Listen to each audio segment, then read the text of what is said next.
राधे राधे, जय श्री कृष्णा। आप सभी का स्वागत है आपके अपने YouTube चैनल पर।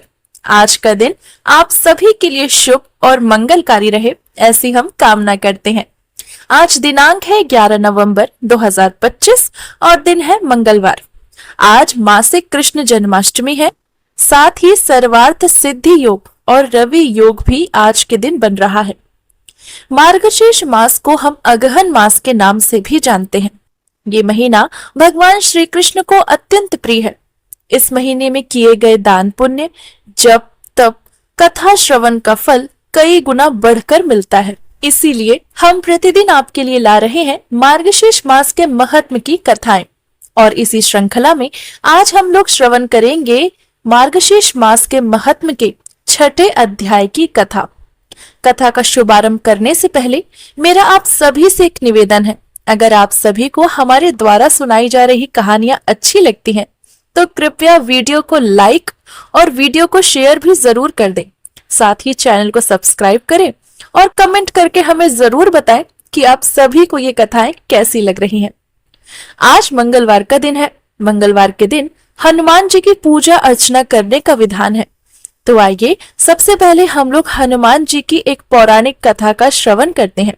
उसके बाद हम लोग मार्गशीर्ष मास के महत्व के 6ठे अध्याय की कथा भी सुनेंगे। एक समय की बात है, एक ब्राह्मण दंपत्ति थे। उनकी कोई संतान नहीं थी, जिस कारण वे प्रायः बहुत दुखी रहा करते थे। एक बार वो ब्राह्मण वन में हनुमान जी की पूजा करने के लिए गए। वहां पर उन्हें पूजा के साथ साथ महावीर जी से पुत्र की कामना भी करी। और वहां उनकी स्त्री घर पर मंगलवार के दिन व्रत रखती और हनुमान जी से पुत्र की कामना करती। मंगलवार के अंत में हनुमान जी को भोग लगाने के बाद ही वो स्वयं भोजन ग्रहण करती थी। एक बार व्रत के दिन ब्राह्मणी ने ना तो भोजन बनाया और ना ही हनुमान जी को भोग लगाया। तब ब्राह्मणी ने प्रण किया कि अब वह अगले मंगलवार को हनुमान जी को भोग लगाकर ही स्वयं भोजन करेगी। अब तो ब्राह्मणी ने 6 दिन बिना कुछ खाए पिए ही निकाल दिए। मंगलवार के दिन वह ब्राह्मणी बेहोश होकर धरती पर गिर पड़ी। तब हनुमान जी ने उस ब्राह्मणी की निष्ठा और लगन को देखकर बहुत प्रसन्न हुए। उन्होंने आशीर्वाद स्वरूप ब्राह्मणी को एक पुत्र प्रदान किया और कहा, ये तुम्हारी बहुत सेवा करेगा। बालक को पाकर तो ब्राह्मणी बड़ी प्रसन्न हुई। उसने बालक का नाम मंगल रख दिया। कुछ समय के बाद जब ब्राह्मण घर पर वापस आया, तब ब्राह्मण ने पूछा, आखिर ये बालक कौन है? तब ब्राह्मणी ने सारी बातें कह सुनाई कि मेरे व्रत से प्रसन्न होकर हनुमान जी ने हमको ये बालक प्रदान किया है। ब्राह्मणी की बातों को सुनकर ब्राह्मण को विश्वास नहीं हुआ। तो एक दिन मौका देखकर ब्राह्मण ने उस बालक को कुएं में फेंक दिया। और घर लौटकर जब ब्राह्मणी ने ब्राह्मण से पूछा कि मंगल कहाँ है, तब पीछे से मंगल मुस्कुराता हुआ आता दिखाई दिया। तब मंगल को वापस जीवित देखकर ब्राह्मण तो बहुत आश्चर्यचकित रह गया। तब रात में हनुमान जी ने ब्राह्मण को दर्शन दिए और कहा, ये पुत्र मैंने ही ब्राह्मणी को प्रदान किया है। अब तो हनुमान जी ने इस बात की पुष्टि कर दी थी, वह बालक उन्होंने ही प्रदान किया है। तब तो ब्राह्मण निश्चिंत हो गया, बहुत प्रसन्न भी हुआ। फिर ब्राह्मण, बालक और ब्राह्मणी तीनों सुख पूर्वक रहने लगे। जो भी मनुष्य मंगलवार का व्रत रखता है, हनुमान जी की पूजा अर्चना सच्चे मन से करता है, हनुमान जी सदैव ही उसकी रक्षा करते हैं। उसके मन की सभी मनोकामनाओं को अवश्य ही पूरा कर देते हैं। हे हनुमान जी, जो इस कथा को सुनता है, कहता है, सुनाता है, हुंकारा भरता है, उन सभी पर अपनी कृपा दृष्टि सदा सर्वदा के लिए बनाए रखिए। जैसे आपने ब्राह्मण ब्राह्मणी को पुत्र दिया, वैसे ही पुत्र सभी को देना, वैसा ही आशीर्वाद सभी पर बनाए रखिए। तो बोलिए बजरंग बली की जय, सियावर रामचंद्र की जय। आइए अब हम लोग श्रवण करते हैं मार्गशीर्ष मास के 6ठे अध्याय की कथा। नारद जी ने पूछा, महाभाग, श्री कृष्ण जन्म वृतांत महान पुण्य प्रदाय और उत्तम है। वह जन्म, मृत्यु और जरा का नाश करने वाला है। अतः इस प्रसंग को कुछ विस्तार के साथ बताइए। वसुदेव किसके पुत्र थे और देवकी किसकी कन्या थी? देवकी और वसुदेव पुनर्जन्म में कौन थे, उनके विवाह का वृतांत भी बताइए। अत्यंत क्रूर स्वभाव वाले कंस ने देवकी के 6 पुत्रों का वध क्यों किया तथा श्री हरि का जन्म किस दिन हुआ, यह सब मैं सुनना चाहता हूँ। आप कृपा पूर्वक मुझसे कहिए। तब श्री नारायण ने कहा, महर्षि कश्यप ही वसुदेव हुए और देव माता अदिति देवकी के रूप में अवतरित हुई। पूर्व जन्म के पुण्य के फल स्वरूप ही उन्होंने श्री हरि को पुत्र स्वरूप में प्राप्त किया। देव मीण द्वारा महर्षि के गर्भ से महान पुरुष वसुदेव जी का जन्म हुआ। उनके जन्म काल में अत्यंत हर्ष से भरे हुए देव समुदाय ने आनक और दुंदुभी नामक बाजे बजाए। इसीलिए श्री हरि के जनक वसुदेव को प्राचीन संत महात्मा आनक दुंदुभी भी कहते थे। यदुकुल में आहु के पुत्र श्रीमान देवक हुए थे, जो ज्ञान के समुद्र कहे जाते थे। उन्हीं की पुत्री देवकी थी। यदुकुल के आचार्य गर्ग ने वसुदेव के साथ देवकी का विधि पूर्वक यथोचित विवाह संबंध कराया था। देवकने ने विवाह के लिए बहुत सामान एकत्र किए थे। उन्होंने उत्तम लग्न में अपनी पुत्री देवकी को वसुदेव के हाथों में समर्पण कर दिया था। नारद देवक ने दहेज में सहस्त्रों घोड़े, सहस्त्रों स्वर्ण पात्र, वस्त्र आभूषण से विभूषित सैकड़ों सुंदर दासियां, नाना प्रकार के द्रव्य, भांति भांति के रत्न, उत्तम मणि, हीरे तथा रत्नमय पात्र दिए थे। देवकी कन्या श्रेष्ठ रत्नमय आभूषणों से विभूषित सैकड़ों चंद्रमाओं के समान कांतिमती, त्रिभुवन मोहिनी, धन्य, मान्य तथा श्रेष्ठ युवती थी। रूप और गुण की निधि थी। उनके मुख पर मंद मुस्कान की छटा छाई रहती थी। उनके रथ पर बिठाकर वसुदेव जब प्रस्थान करने लगे, तब बहन के विवाह में हर्ष से भरा हुआ कंस भी उसके साथ चल दिया। तब तत्काल देवकी के रथ के निकट आ गया। इसी समय कंस को संबोधित करके आकाशवाणी हुई, राजेंद्र, क्यों हर्ष से फूल रहे हो? यह सच्ची बात सुनो। देवकी का 8वां गर्भ तुम्हारी मृत्यु का कारण होगा। यह सुनकर महाबली कंस ने हाथों में तलवार ले ली। देवी वाणी पर विश्वास करके भयभीत और कुपित होकर वह महापापी नरेश देवकी का वध करने के लिए उगत हो गए। वसुदेव जी बड़े भारी पंडित, नीतिज्ञ और नीति शास्त्रिक ज्ञान में थे, निपुण थे। उन्होंने कंस को देवकी का वध करने के लिए उगत देखा, उसे समझाना आरंभ कर दिया।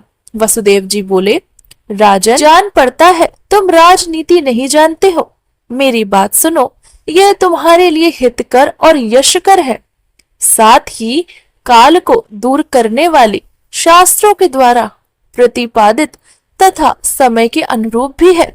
भूपाल, यदि इसके 8वें गर्भ से ही तुम्हारी मृत्यु होने वाली है, तो इस बेचारी का वध करके क्यों अपयश लेते हो और अपने लिए नरक का मार्ग प्रशस्त कर रहे हो?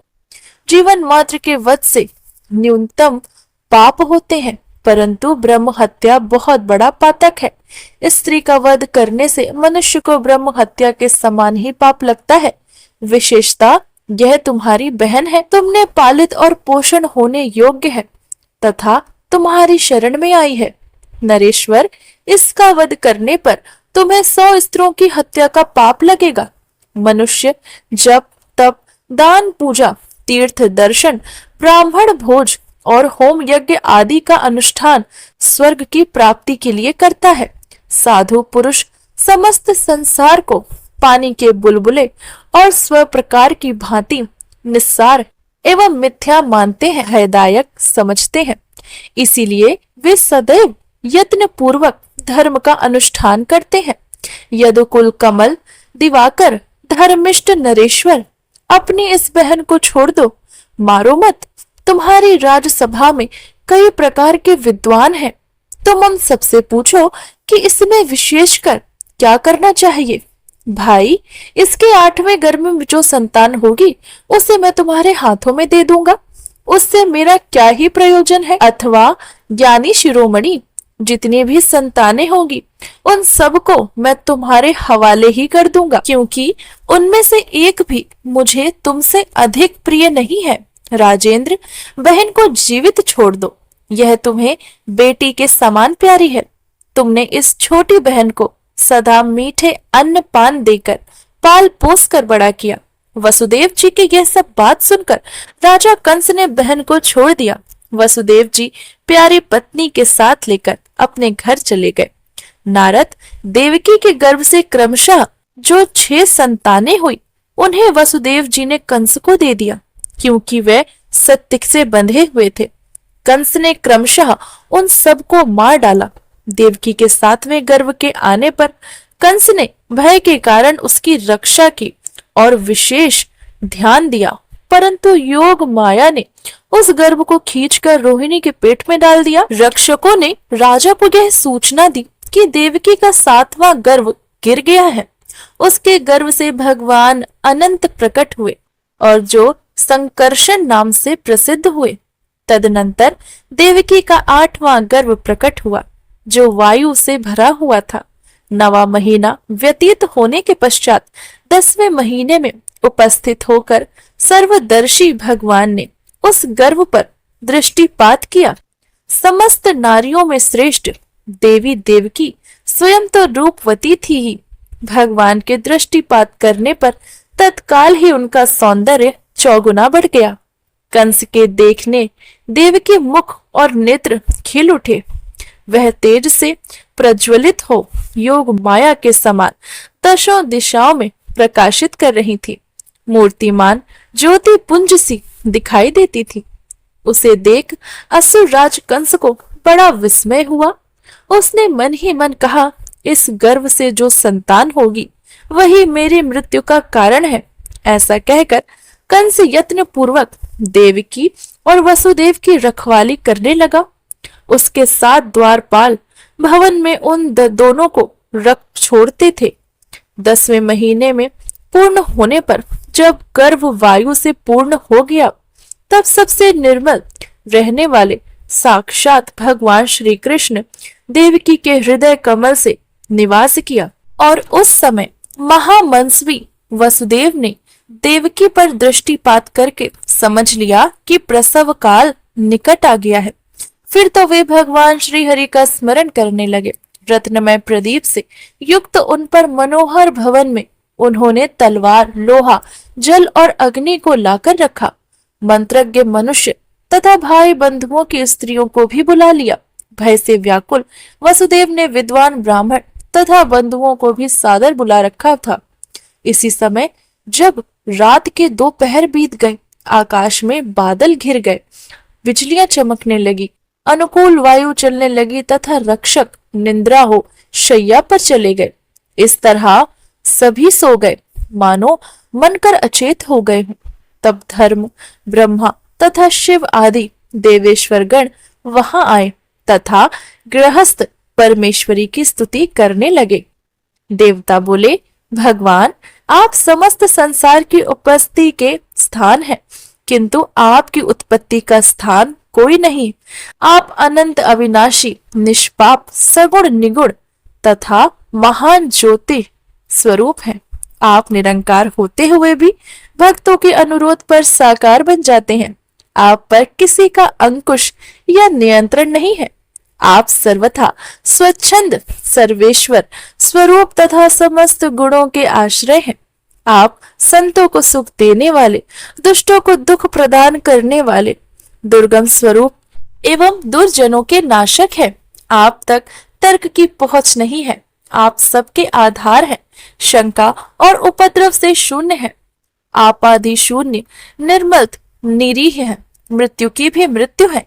अपनी आत्मा में रमण करने वाले, पूर्ण काम, निर्दोष और नित्य है। आप सौभाग्यशाली और दुर्भाग्य रहित तथा प्रवचन कुशल है। आपको रिझाना या लांघना कठिन ही नहीं, असंभव है। आपके निस्वार्थ वेदों का प्राकट्य हुआ है, इसीलिए आप उनके प्रादुर्भाव में हेतु हैं। संपूर्ण वेद आपके स्वरूप है। छंद अति वेदांग भी आपसे भिन्न नहीं है। आप वेद, वेदा और सर्वव्यापी हैं। ऐसा कहकर देवताओं ने बारंबार उनको प्रणाम किया। उन सब ने नेत्रों में हर्ष के आंसू छलक रहे थे। उन सब ने फूलों की वर्षा करी। जो मनुष्य प्रातः काल उठकर इन 42 नामों का पाठ करता है, वे श्री हरि की दृढ़ भक्ति, दास्यत भाव तथा मनवांछित फल पाता है। तब भगवान नारायण कहते हैं, इस प्रकार सभी देवता स्तुति सुनाकर अपने अपने धाम को चले गए। फिर जल की वृष्टि होने लगी। सारी मथुरा नगरी निश्चय होकर सो रही। मुने, वह रात्रि घोर अंधकार से व्याप्त थी। जब रात के 7 मुहूर्त निकल गए और 8वां उपस्थित हुआ, तब आधी रात के समय सर्वोत्कृष्ट शुभ लग्न आया। वह वेदों से अतिरिक्त तथा दूसरों के लिए दुर्यज्ञ लग्न था। उस लग्न पर केवल शुभ ग्रहों की दृष्टि थी, अशुभ ग्रह नहीं थे। रोहिणी नक्षत्र और अष्टमी तिथि के संयोग में जयंती नामक योग संपन्न हो गया था। हे मुने, जब अर्ध चंद्रमा का उदय हुआ, उस समय लग्न की ओर देखकर भयभीत हुए। सूर्य आदि सभी ग्रह आकाश में अपनी अपनी गति से क्रमशः लांघकर मीन लग्न में जा पहुंचे। शुभ और अशुभ सभी वहां एकत्र हो गए। विधाता की आज्ञा से एक मुहूर्त के लिए वे सभी ग्रह प्रसन्नता पूर्वक 11वें स्थान पर जाकर वहां सानंद स्थित हो गए। मेघ वर्षा करने लगे, ठंडी ठंडी हवा चलने लगी। पृथ्वी अत्यंत प्रसन्न थी। 10 दिशाएं स्वच्छ हो गई थी। ऋषि मुनि, यक्ष, गंधर्व, किन्नर, देवता और देवियां सभी प्रसन्न थे। अप्सराएं नृत्य कर रही थी।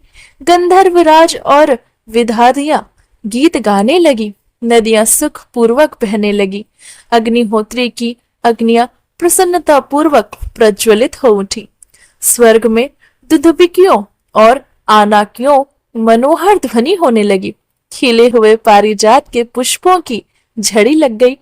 पृथ्वी नारी का रूप धारण करके स्वयं सुतिकाकार में गई। वहां जाकर जय जयकार, शंखनाद तथा हरि कीर्तन का शब्द गूंज रहा था।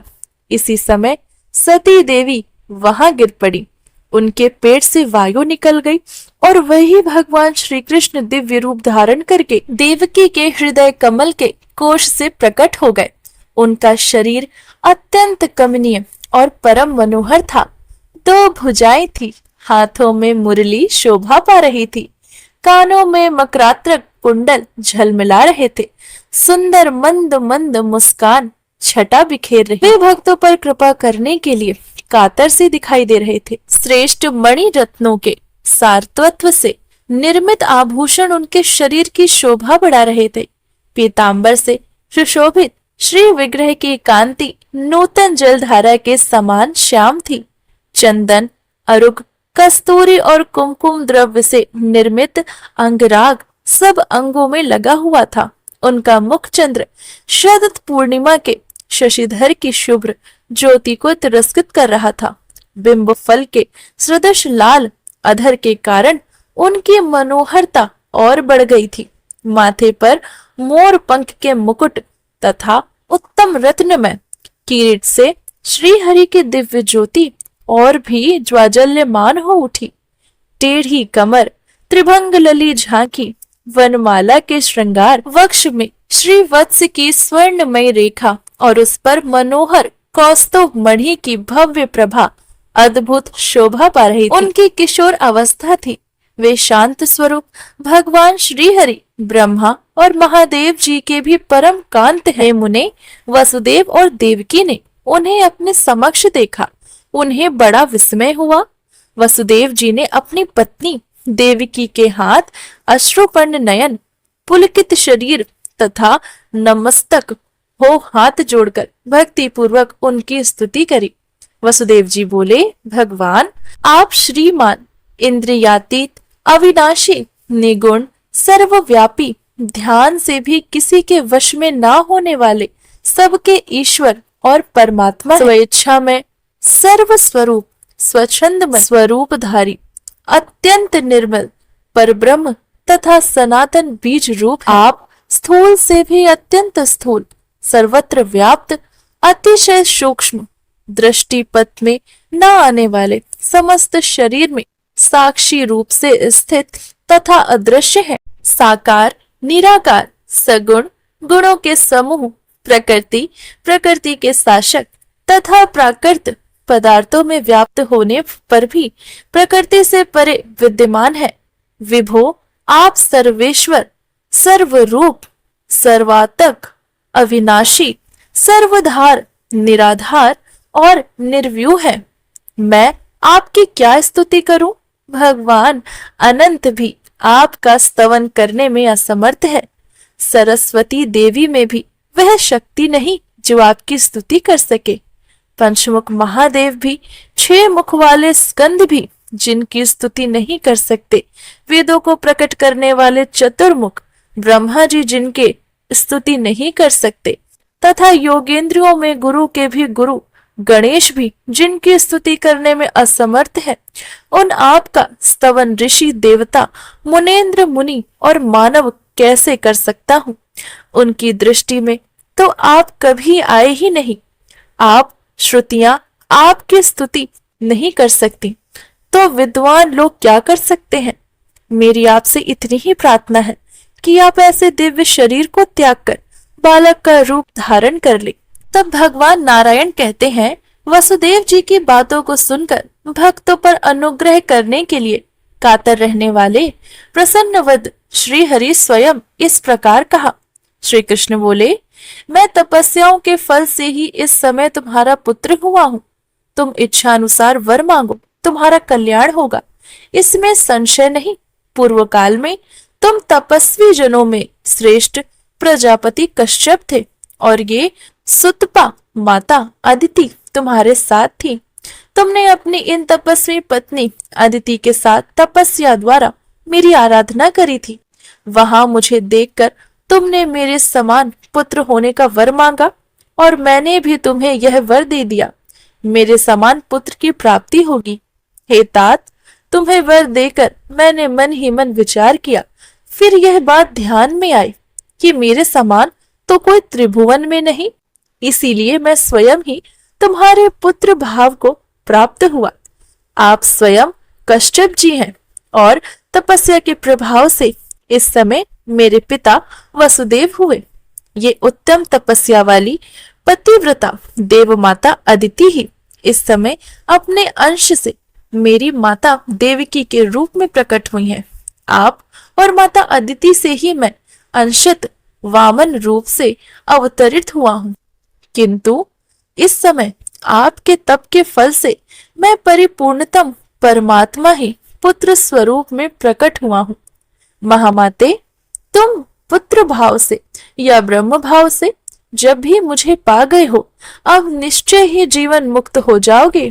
तात, अब तुम मुझे लेकर शीघ्र ही व्रज चले जाओ। यशोदा के घर में मुझे रखकर वहां उत्पन्न हुई योग माया को अपने साथ यहाँ पर ले आना, अपने पास रख लेना। ऐसा कहकर श्री हरि वहां से तुरंत ही शिशु रूप हो गए। श्यामल पुत्र को पृथ्वी पर नग्न भाव से सोया हुआ देखकर विष्णु की माया से मोहित हो वसुदेव जी सुतिकाकार में अपनी स्त्री से तंत्रा में बोले, प्रिय, यह कैसा तेज पुंज है। ऐसा कह वसुदेव ने पत्नी के साथ कुछ विचार करके बालक को गोद में उठा लिया। उसे लेकर वे नंद गोकुल में जा पहुंचे। वहां नंद गांव में यशोदा नींद से अचेत हो रही थी। उन्होंने शैया पर उन्हें निद्रित अवस्था में देखा। साथ ही नंद जी भी वहां नींद में बेसुध हो रहे थे। वहां घर में जो कोई भी प्राणी थे वे सभी सो रहे थे। वसुदेव जी ने देखा, तपाए हुए स्वर्ण के समान कांति वाली एक नग्न बालिका पड़ी पड़ी घर की छत की दृष्टिपात कर रही है। उसके प्रसन्न मुख पर मंद मुस्कानी छटा बिखेर रही है। उसे देखकर वसुदेव जी को बड़ा विस्मय हुआ। वे तुरंत ही पुत्र को वहां सुलाकर कन्या को गोद में डालकर मथुरा की ओर चल दिए और अपनी पत्नी के सुतिकाकार में जा पहुंचे। वहां उन्होंने उस महामाया स्वरूपिणी बालिका को सुला दिया। बालिका जोर जोर से रोने लगी। उसे रोता हुआ देखकर देवकी तो थर्रा उठी।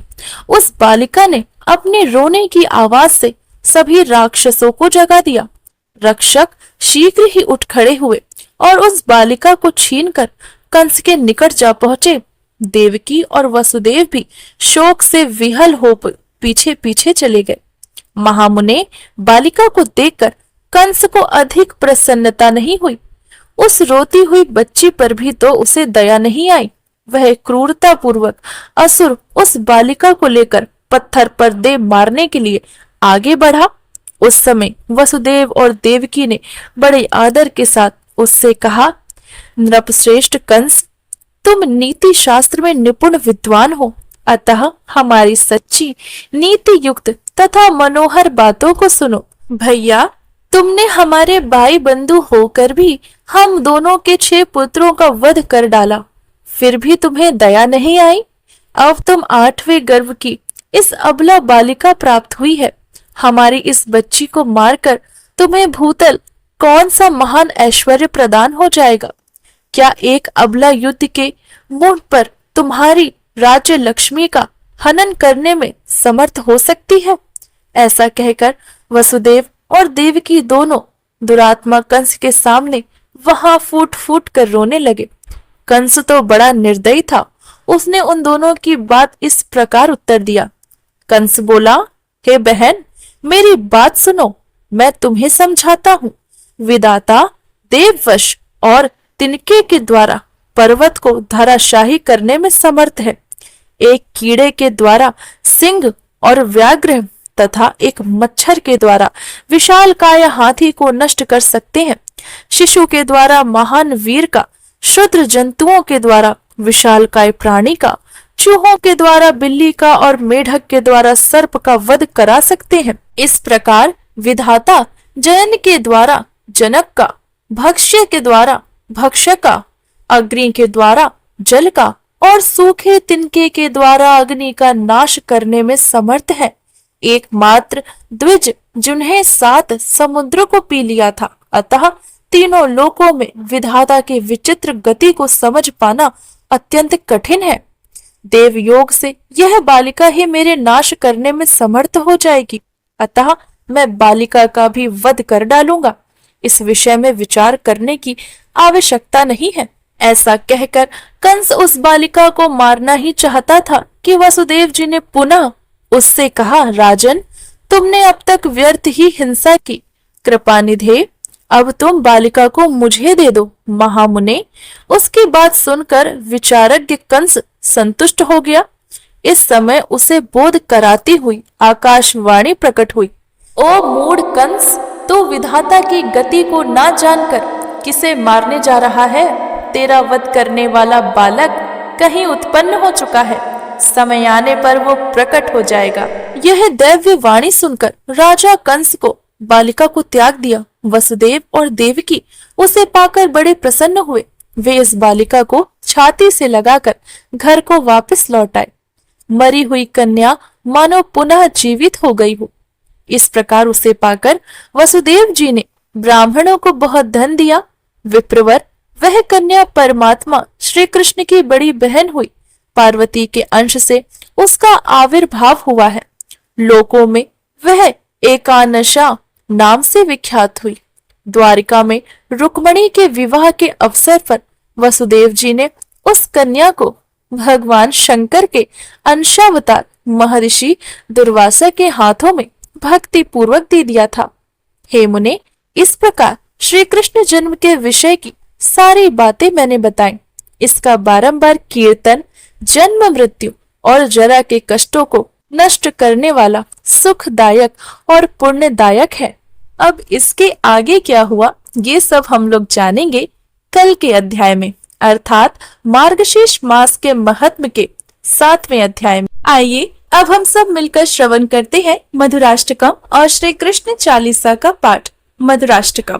अधरं मधुरं वदनं मधुरं नयनं मधुरं हसितं मधुरं हृदयं मधुरं गमनं मधुरं मधुराधिपतेरखिलं मधुरं वचनं मधुरं चरितं मधुरं वसनं चलितं मधुरं भ्रमितं मधुरं मधुराधिपतिरखिलं मधुरं वेणु मधुरो रेणु मधुरो पाणि मधुरो पाद मधुरो नृत्यं मधुरं सख्यं मधुरं मधुराधिपतिरखिलं मधुरं गीतं मधुरं पीतं मधुरं भुक्तं मधुरं सुप्तं मधुरं रूपं मधुरं तिलकं मधुरं मधुराधिपतिरखिलं मधुरं करणं मधुरं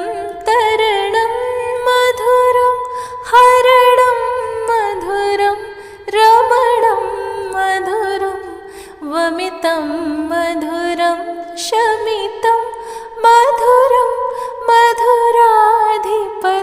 मधुराधिपतिरखिलं मधुरं गुञ्जा मधुरा माला मधुरा यमुना मधुरा वीची मधुरा सलिलं मधुरं कमलं मधुरं मधुराधिपतिरखिलं मधुरं गोपी मधुरा लीला मधुरा युक्तं मधुरं भुक्तं मधुरं दृष्टं मधुरं शिष्टं मधुरं मधुराधिपतिरखिलं मधुरं गोपा मधुरा गावो मधुरा यष्टि मधुरा सृष्टि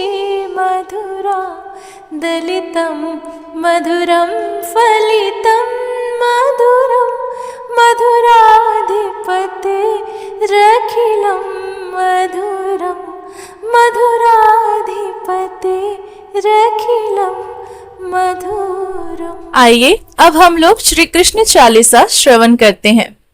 वंशी शोभित कर मधुर नील जलद तन श्याम अरुण अधर जनु बिमल फल पीतांबर शुभ साज जय मनमोहन मदन छवि कृष्ण चंद्र महाराज करहु कृपा हे रवि तनय रखो जन की लाज। जय यदुनंदन जय जगवंदन जय वसुदेव देव की नंदन जय यशोदासुत नंद दुलारे जय प्रभु भक्तन के दृग तारे जय नट नागर नाग नथैया कृष्ण कन्हैया धेनु चुरैया पुण्य नख पर प्रभु गिरवर धारो आओ दीनन कष्ट निवारो वंशी मधुर अधर धर तेरे होवे पूर्ण मनोरथ मेरे आओ पुनि हरि माखन चाखो आओ लाज भारत की राखो बोल कपोल चुबक अरुणाए मृदु मुस्कान मोहिनी डारे रंजित राजीव नयन विशाला मोर मुकुट वैजंती माला कुंडल श्रवण पीत पट आछे काटी किंकड़ी काछन काछे नील जलज सुंदर तनु सोहे छविल किशोर नर मुनि मन मोहे मस्तक तिलक अलंक धुरधारे आवो कृष्ण बांसुरी वारे करि पै पान पूत नहीं तार्यो अका बका कागासुर मार्यो मधुबन जलत अग्नि जब ज्वाला भय शीतल लखित नहीं नंद लाला सुरपति जब ब्रज चढ़ायो रिसाई मसुर थाल वारे विषाई लगत लगत ब्रज चहन बहायो गोवर्धन नख धारी बचायो लख जमुना मन भ्रमाधिकाई मुख मह चौधा भुवन दिखाई दुष्ट कंस अति उधम मचायो कोटि कमल जब फूल मंगायो नाथ काली है जब तुन लीनो, चरण चिन्ह दय निर्भय कीन्हो। करि गोपिन संग रास बिलासा, सबकी पूरन करि अभिलाषा। केतिक महा असुर संहार्यो, कंसहि केस पकड़हि दई मार्यो। मातु पिता की बंदी छुड़ाई, उग्रसेन कह राज दिलाई। मह के मृतक छहो सुत लायो, माति देव की शोक मिटायो। भौमासुर मुर दैत्य संहारी, लाए षटदश सहस कुमारी। दय भी नहीं तृण चीर संहारा, जरा सिंधु राक्षस कह मारा। असुर बकासुर आदिक मार्यो, भक्तन के दब कष्ट निवारो। दीन सुदामा के दुख टार्यो, तंदुल तीन मुट्ठी मुख डार्यो। प्रेम के सागर विदुर घर आयो, दुर्योधन के मेवा त्यागो। लखी प्रेम की महिमा भारी, ऐसे श्याम दीन हितकारी। भारत के पारथ रथ हाक्यो, लिए चक्र कर नहीं भलता को। निज गीता के ज्ञान सुनाए, भक्तन हृदय सुधा वर्षाए। मीरा थी ऐसी मत वाली, विष पी गई बजा कर ताली। राजा भेजा सांप पिटारी, शाली ग्राम बने बनवारी। निज माया तुम वित ही दिखायो, उरते संशय सकल मिटायो। तब शत निंदा करी तत्काला, जीवन मुक्त भयो शिशुपाला। जब ही द्रौपदी टेर लगाई, दीनानाथ लाज आप बचाई। तुरत ही बसन बने नंदलाला, बढ़े चीर भय अरे मुख काला। असनाथ के नाथ कन्हैया, डूबत भवर बचावत नैया। सुंदर दास आसुर धारी, दया दृष्टि की जय बनवारी। नाथ सकल मम कुमति निवारो, क्षमहु बेगी अपराध हमारो। खोलो पट अब दर्शन दीजय, बोलो कृष्ण कन्हैया की जय। बोलो कृष्ण कन्हैया की जय, बोलो कृष्ण कन्हैया की जय। यह चालीसा कृष्ण का पाठ करे उरधारी, अष्ट सिद्धि नवनिधि फल लहे पदारथ चारी। तो ये थी आज के अध्याय की कथा, साथ साथ मधुराष्टकम और श्री कृष्ण चालीसा का पाठ। हमारे साथ जुड़े रहने के लिए बहुत बहुत धन्यवाद। आप सभी का दिन मंगलमय हो, ऐसी हम कामना करते हैं। हरे कृष्णा, जय श्रीमन नारायण।